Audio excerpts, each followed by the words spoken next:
Boston Marathon bomber Johar Tsarnaev showed no emotion as he was sentenced to death today. Tsarnaev will likely face lethal injection for the 2013 terror attack, but there's a long road ahead before that happens. Richard Reeve live now with reaction from victims tonight. Richard? Leon, for most victims, certainly a sense of relief. In their report, jurors said Tsarnaev's lack of remorse was a big factor in choosing the death penalty. Now, one victim who nearly bled to death called the decision justice, an eye for an eye. It was a horrific, chaotic scene.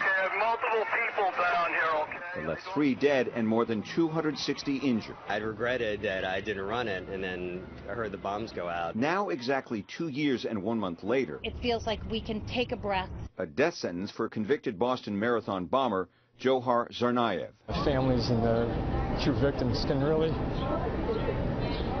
maybe be done with it, move on. It took a Boston jury 14 hours to choose the death penalty. Johar Tsarnaev will pay with his life for his crimes. Prosecutors had shown the court images of Tsarnaev planting a pressure cooker bomb just feet from children, making an obscene gesture in a holding cell. Signs, they said, of no remorse. I recognize that that something awful happened there. 3-time Boston marathoner Justin McCarthy, who lives in Arlington, didn't run in the 2013 race. He says he opposes the death penalty. I wouldn't be surprised if there's an appeal, but at least I feel like there's a little bit of closure. The defense admitted Tsarnaev was part of the bomb plot, but argued the then 19-year-old was influenced by his older brother Tamerlan. I'm grateful that they came to that conclusion because for me, I think it was the just conclusion.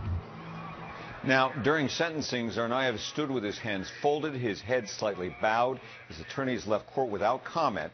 A federal judge will formally impose a sentence at a later date. At that time, Tsarnaev will have the chance to speak.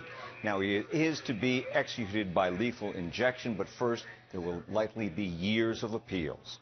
Live in the newsroom, Richard Reeve, ABC 7 News. And Rich, one more note here. Jurors had to fill out a 24-page worksheet where they tallied the factors for and against the death penalty.